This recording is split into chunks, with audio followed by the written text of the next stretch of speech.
Alright guys, welcome back to another episode of Toy Collector Review with me, Sergeant Geek. And today we went to my local comic book store to check out their secondhand section. And in this plastic bag with label here, we were able to find a Chormia action figure. Now, if I'm not mistaken, I believe this is Chormia from War for Cybertron.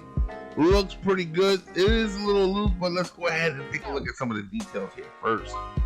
Now, as you can see, she looks just like the Nightbird figure with a little bit of change here and there and coloration, but nevertheless, lots of details going up and down this figure. Looks really good. I like it. It's a cool design, and I think it works perfect for Chormia on this toy line right here. It looks really good. As you can see, the backpack is kind of big, and it is hindering. We'll get to that in a second here. The fenders on the legs though doesn't really work for the way she was portrayed in the show, but you know, due to the transformation, doesn't really bother me. So guys, let's go ahead and take a look at articulation. As you can see, her head is on a ball joint, so she can look all the way up, she can look down a little bit, she can look left and right. She does have that articulation there. Now at the shoulders, you can see she can only go that far out. She does have 360 rotation, and as you can see here, it looks like it's just shy of 90-degree bend at the arm, and she does have bicep rotation as well. She doesn't have any wrist rotation, and with the backpack kibbling, she doesn't have a hip rotation here. She does twist through the transformation, but everything packed up in the back makes that hard. Now, this is as far as her legs can get split to the side. As you can see here, she can go pretty forward, as you can see, but once again, with all the stuff in the back, that's about as far back as she can go. Alright, now when it comes to the knees, guys, let's see here. Let's get her knees bent up. This plate, or front plate right here, keeps coming off, just like a Nightbird. But the side piece to the transformation keeps blocking her leg. And this thing, I don't know why on all the Transformer figures that part is able to be removed so easily. But she does get a 90-degree pivot on her knees, as you can see there. She does have thigh rotation as well. She does have ankle tiltage up and down and left and right, which is really good. So you can pose her in all kinds of different ways right there. So that's a good thing. She does have some pretty decent articulation, but on my figure, the legs are a little loose. So I'm gonna have to go in there probably with some tacky glue or tightening up some screws or something. I'm gonna have to figure out something to tighten up those limbs there. But there it is, guys. Chormia, nicely done. Let's go ahead, let's transform her, and let's check out her alt mode. Alright guys, so here is Chromia's alt form, a Cybertronian sports car, you could say. Looks really cool, does have some flaws, so let's go over it. As you can see, very nice detail here on the side. Though the front bumper, I wish they would have brought it down a little bit more so you could have hidden her feet better. Her thighs, if they could have brought down the side of the car mode a little bit more so it could have covered her thighs. And as always, there's the hands in the back. Now, I do realize these are Cybertronian forms and they don't know what cars look like, and I get all that stuff. I do believe the Bumblebee movie did a little bit better, but this is all in all still good. As you can see, you can still see the robot on the bottom. It's a lot better than the Studio Series RC we got, which is basically a shell former. This one does do some transforming, which is good. It's okay. I still like it, but we got one more that I was able to pick up at the comic book store other than Chormia. So let's go ahead and let's get that figure out, and let's take a look at him as well. The Transformers will return after these messages. Transformers Siege. The war for Cybertron has begun. Whose side are you on? Convert your Battle Masters and use them to weaponize your Siege figures. Prepare for battle. Transformers Siege. Each figure sold separately. We now return to the Transformers. Alright guys, so the next figure we have to review today is Crankcase from Transformers Dark Side of the Moon, which I picked up from the comic book store Bedrock Comics for 10 bucks on their secondhand shelf, which is pretty cool.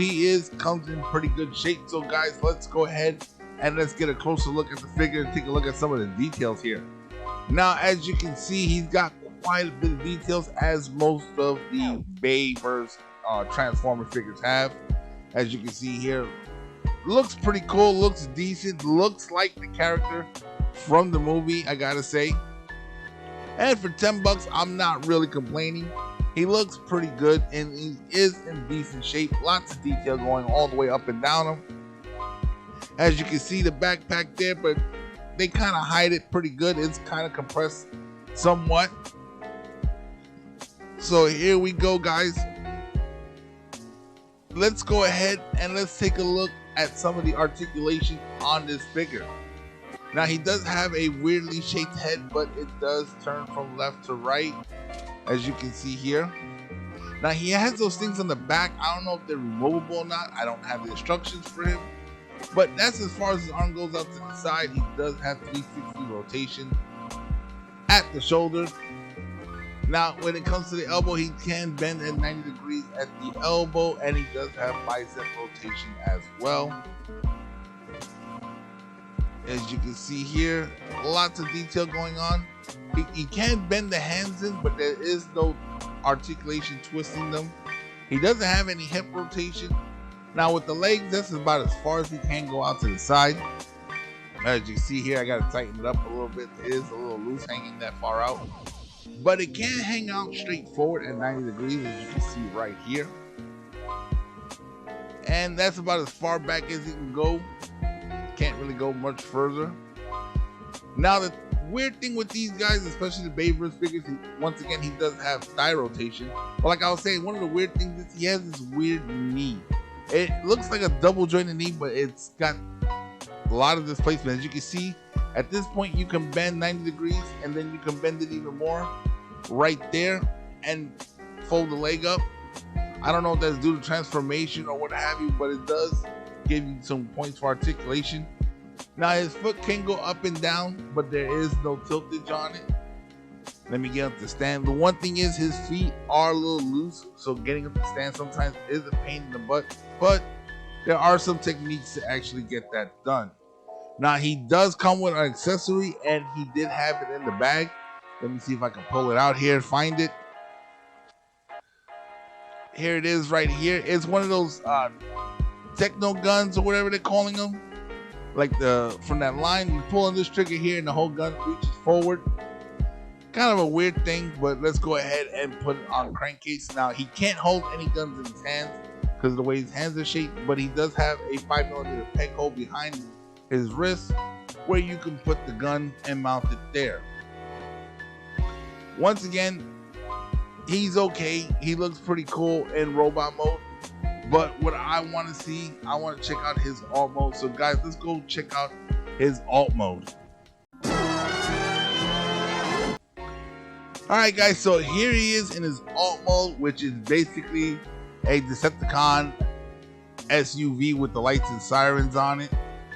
As you can see here, it does look pretty cool. It is like a SUV with a lift kit on it. As you can see, it's raised up from the tires, which looks pretty cool, I might say. It does look nice. The only issue I got with it is these blades that hang out at the bottom. Maybe it's because my figure is loose that they hang down where you can really notice them. But that's the only issue. Other than that, the detailing on the car part of his transformation does look really nice. The headlights, the hood, the grill, everything has very nice detail to it, which looks really good. I do like it a lot. I might keep it in this form and put it on display because I think this is probably the better aspect of his vehicle mode, of the toy itself actually. But you can mount his weapon on the top. He does have 2 peg holes on the roof, so you can weaponize them, get them ready to roll out, whatever you want to do. It's your toys, your collection, you just play it how you see fit.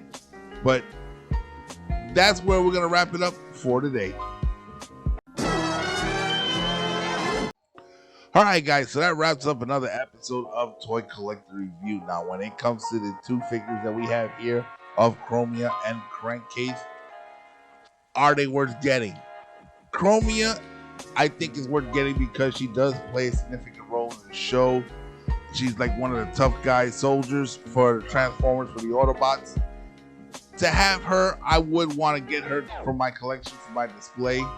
Now, when it comes to Crankcase, is he worth getting? He's kind of a hit or miss for me on the figures because he doesn't play an important role. It kind of looks like one of those background robots in the movies. You know, doesn't really have a lot of screen time, you could say. But I think he looks pretty cool, especially for the vehicle mode. It looks really nice that he is a lifted up SUV. I think that looks pretty cool. And that's the way I'm going to display him on my shelf. I think he looks really nice. And they did a really good job with that. So that's why I'm standing with him. With Crankcase, it's a hit or miss. With Chromia, yeah, I'm really glad I got her because now I can add her to my War for Cybertron display shelf and add her with the rest of the Autobots there. Well, guys, once again, it comes to that point in the video where if you haven't done so already, go ahead and hit that subscribe button. Hit that bell notification so you can be notified every time I put out a new video. And smash that like button. It does help with the YouTube algorithm. And guys, share these videos on all your social media platforms. And for those of you guys who are watching this on Rumble, go ahead and hit that Rumble button. Now, guys, if there's anything in particular you would like to see on this channel, go ahead and hit me in the comment section below, and I will do my best to try to get that out there for you guys. And guys, don't forget, we're in the last week of October, which means this is the last week to enter the contest, so you can win yourself some Transformer figures or some 3D printed door prizes. Look at the previous videos on a playlist so you can find out how to enter and how to win. The live drawing will be on November 4th at 7 p.m. Texas Central Time. So guys, if you want to win some free stuff, make sure you're there. Once again, I'm Sergeant Geek, and I'm signing off.